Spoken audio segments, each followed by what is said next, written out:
which has happened mainly coming from.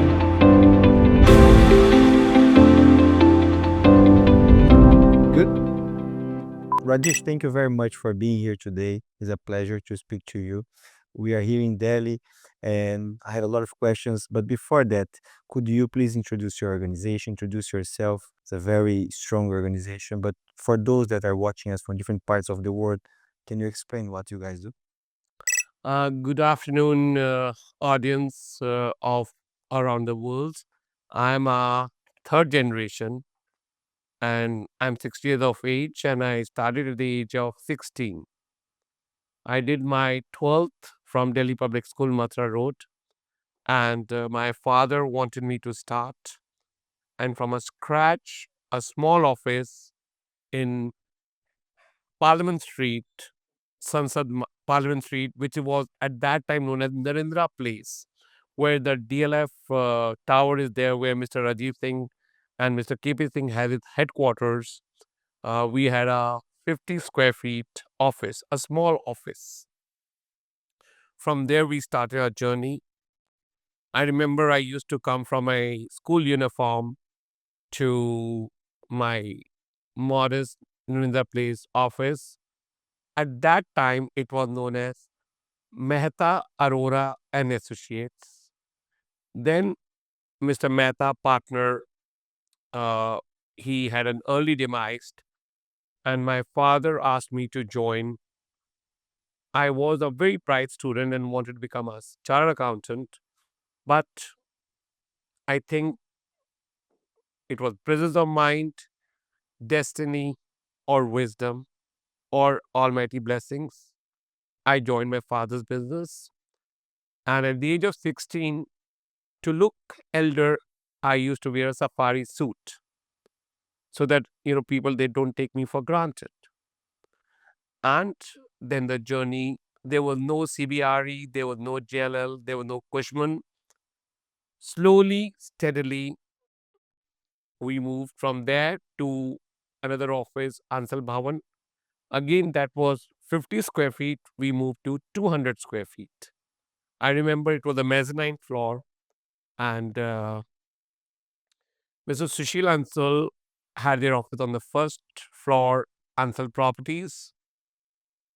And slowly, we started.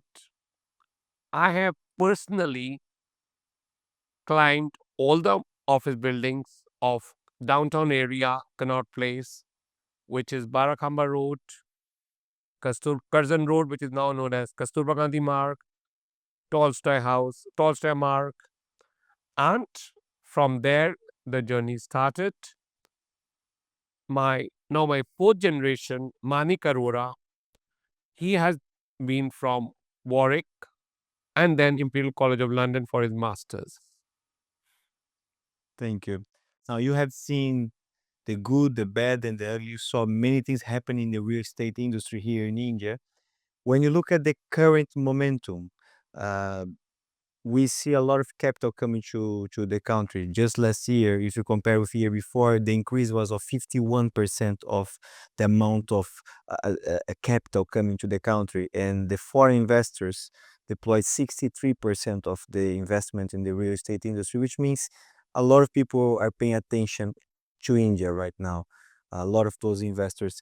Do you see this as a short-term trends linked to the global situation where Europe is falling apart, so much uncertainty in the world? Or do you believe that India is here and is going to continue like this for a very long time? It's the inherent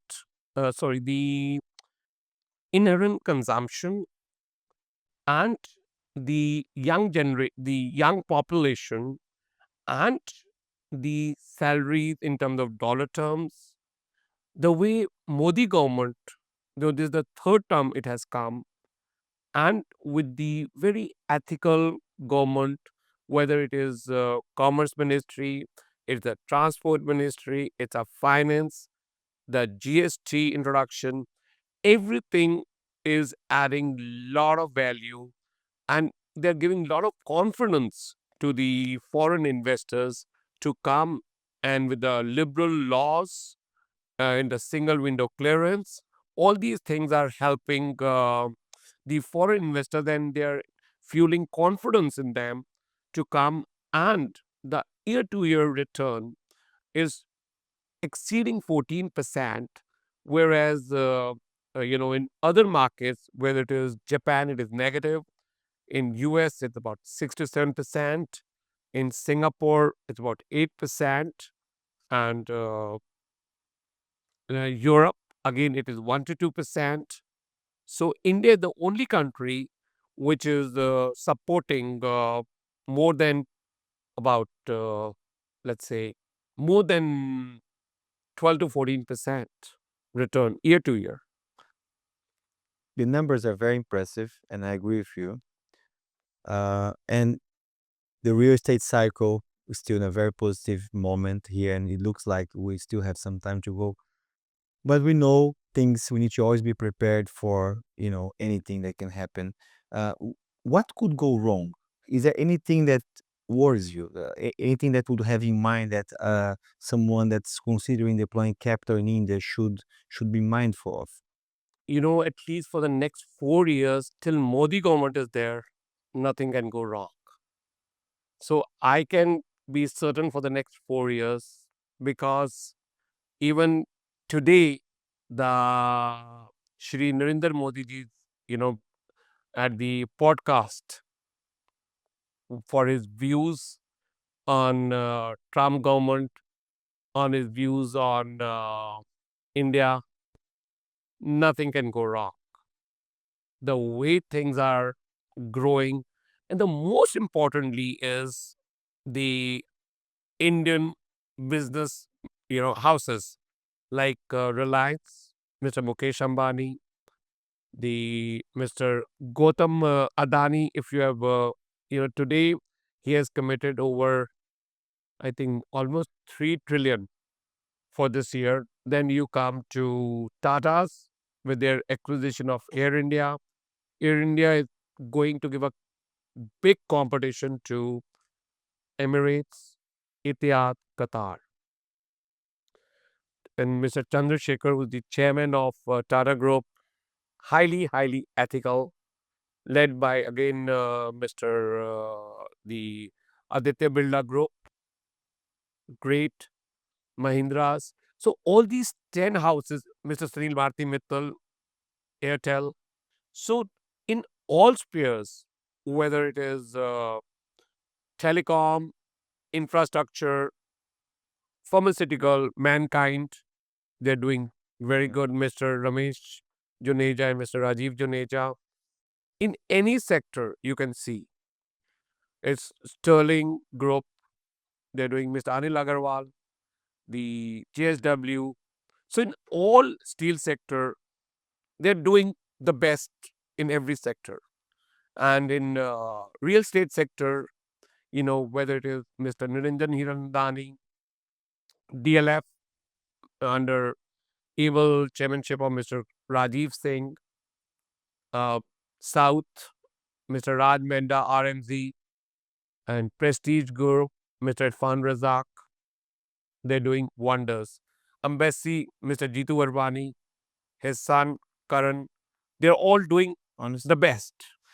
Now, if you were sitting in New York or Singapore managing a large real estate fund and you never done any business in India, and I decide to, take a plane and go to deploy capital in India, what would be the key steps to be successful, and what should be the mistakes to be avoided by a foreign investor that would like to come to India? Even the most important them is to study the laws, so that they should do their homework very well. Like Imar did a big mistake while entering India. They partnered with MGF, Mr. Gupta. And the only mistake that Imar did, like Imar are the biggest in Dubai, they are the biggest in Dubai.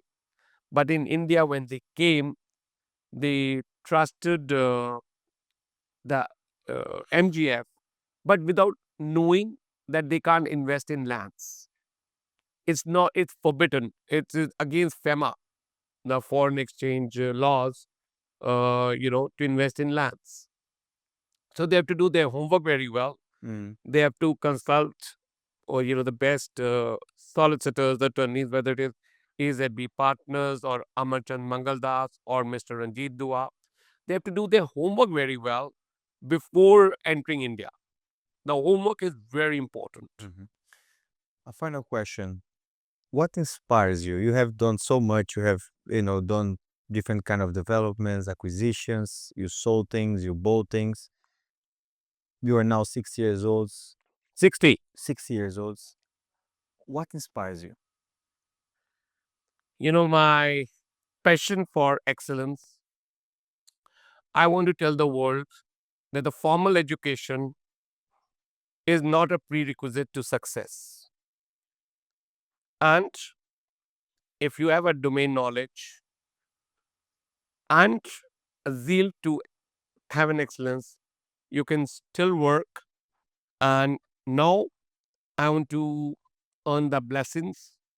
I want to teach the younger generation how to succeed without even having a B school, whether in US or London School of Economics or UPenn or Wharton.